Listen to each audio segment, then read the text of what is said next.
और चलिए अब आगे बढ़ते हुए वो खबर आपको बता देते हैं जो कहीं ना कहीं भारत के लिए खतरे का अलार्म बजती दिखाई दे रही है। वो इसलिए क्योंकि भारत के पूर्व डीजीपी ने दावा किया है कि जो जम्मू कश्मीर में घुसपैठ आ रहे हैं पाकिस्तानी आर्मी के जवान बता रहे हैं, उनका लीडर, उनको जो कमान कर रहा है वो और कोई नहीं बल्कि पाकिस्तानी सेना का जनरल ही है जो फिलहाल भारत में है।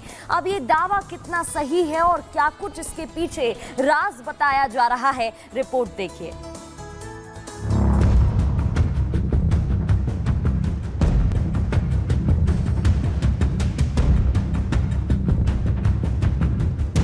दुनिया में आतंक के सबसे बड़े अड्डे का पर्याय बन चुके पाकिस्तान की एक बड़ी साजिश को लेकर आगाह करने वाली रिपोर्ट आई है।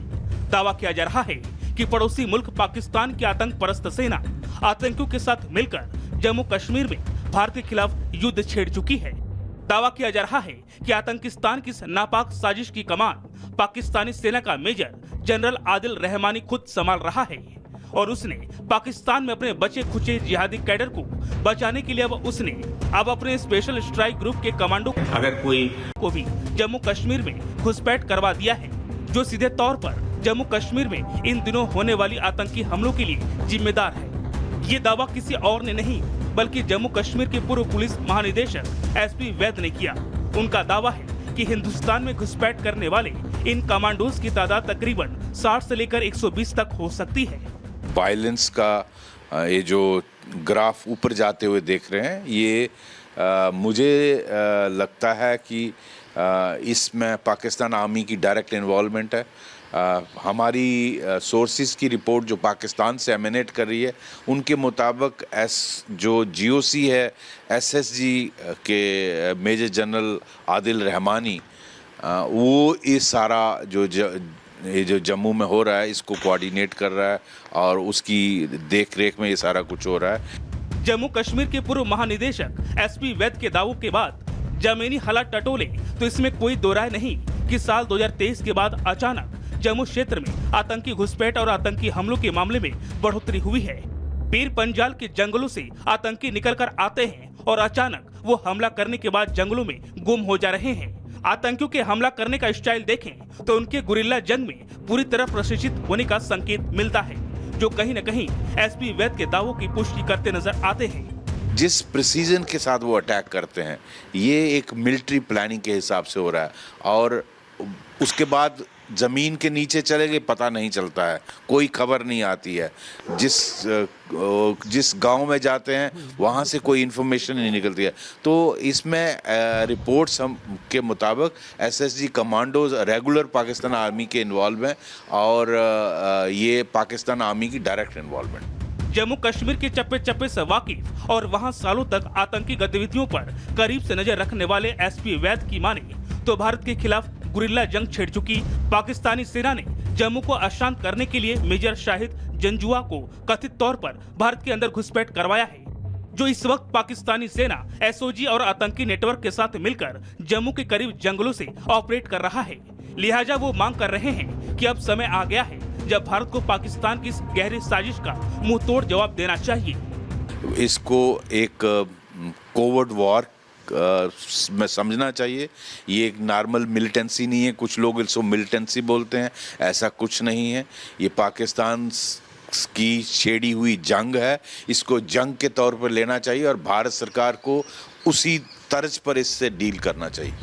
आपको बता दें, पाकिस्तान ने इससे पहले भी अगस्त 1965 में जम्मू कश्मीर में ऐसे ही साजिश को अंजाम दिया था, जिसकी कमान पूरी तरह से पाकिस्तानी सेना के हाथों में थी। पाकिस्तान ने उस नापाक साजिश को ऑपरेशन जिब्राल्टर का कोड नाम दिया था। ऐसे में पाकिस्तान को लेकर किए जा रहे इस दावे ने एक बार फिर खतरे का अलार्म बजा दिया है। लेकिन इस बार अहम फर्क ये है कि 1965 में भारत दर्द आखिरी हद तक बर्दाश्त करता रहा, लेकिन अब मोदी राज में हिंदुस्तान दुश्मनों को घर में घुसकर मारने का आदी हो चुका है। Bureau report, Republic Bharat.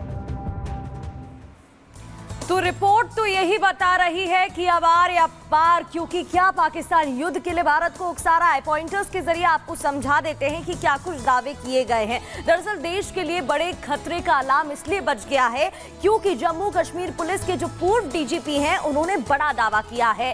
Pakistan के जनरल अब युद्ध के मूड में हैं। उन्होंने कहा कि पाकिस्तान आर्मी अफसर घुसपैठिए बने हुए हैं, वो खुद घुसपैठिए बनकर अंदर घुसपैठ कर रहे हैं। जम्मू में आतंकी हमलों के पीछे पाकिस्तान आर्मी का हाथ है। जम्मू में मौजूद आतंकी पाकिस्तान आर्मी के जवान हैं जिन्हें स्पेशल ट्रेनिंग भी दी जाती है। पाकिस्तान ने भारत के खिलाफ गुप्त युद्ध शुरू कर दिया है। इसके बाद ये सवाल खड़ा होता है, दोहरा रहा है ऑपरेशन जो पहले भी हो चुका है। एक और सवाल खड़ा होता है, आतंक को मुंहतोड़ जवाब देना होगा। क्या वो समय आ गया है और नापाक आगाज का भारत अंत करेगा? ये बात भी तय है क्योंकि लगातार आर्मी एक्शन मोड में है। और आगे बढ़ते हुए आप रुक कर लेते हैं 2 मिनट भारत का।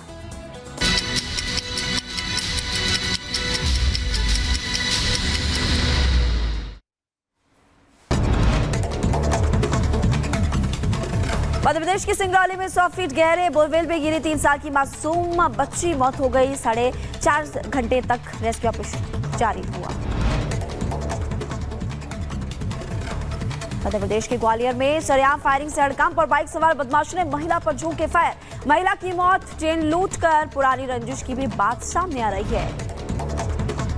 मध्य प्रदेश के सीहोर में युवक से बेरहमी का वीडियो वायरल हो रहा है। वीडियो में कुछ दबंग युवक को पीटते हुए दिखाई दे रहे हैं। गौ तस्करी के शक में पीटने का आरोप। साहिबाबाद में कावड़ मार्ग पर शराब की दुकान खुली, देखो भड़के कावड़िए। शराब की दुकान में तोड़फोड़ का वीडियो सामने आया। साहिबाबाद के ओम मार्केट का पूरा मामला बताया जा रहा। मुजफ्फरनगर में पुलिस और बदमाश के बीच मुठभेड़। बदमाश सोनू उर्फ मुल्ला गोली से घायल हो गया। खबरों में आगे बढ़ते, पंजाब के मोहाली में ड्रग के खिलाफ एनसीबी का बड़ा एक्शन देखने को मिला। 118 किलो ड्रग्स को नष्ट किया गया। पीएम मोदी ने ड्रग्स के खिलाफ मुहिम का ऐलान भी किया है। और महाराष्ट्र में जंगलों से संदिग्ध हालात में एक विदेशी महिला का शव मिला। महिला ने खुद को बताया अमेरिका का निवासी। दरअसल इस महिला को पाया गया जंगलों के बीच, जिसके बाद कई सवाल खड़े हुए। आगे बढ़ते, उन्नाव से एक सरकारी स्कूल के शिक्षकों अन्य कर्मचारियों की बड़ी लापरवाही सामने आई। छुट्टी के बाद बच्चे को क्लास में बंद करके शिक्षक चले गए। 2 घंटे तक रोता बिलखता रहा मासूम बच्चा। मुंबई के धारावी इलाके में एक शख्स की धारदार हथियार से गला रेतकर हत्या कर दी गई। पुलिस ने 2 आरोपियों को मामले में गिरफ्तार कर लिया। जांच जारी। बाढ़ बारिश के साथ साथ लैंडस्लाइड से मुसीबतें बढ़ रही है। हिमाचल के शिमला में पहाड़ी से गिरे पत्थर, तो हरिद्वार में गंगा के तेज बहाव में बहे 4 युवक। महाराष्ट्र के यवतमाल में बैलगाड़ी समेत बह गया किसान।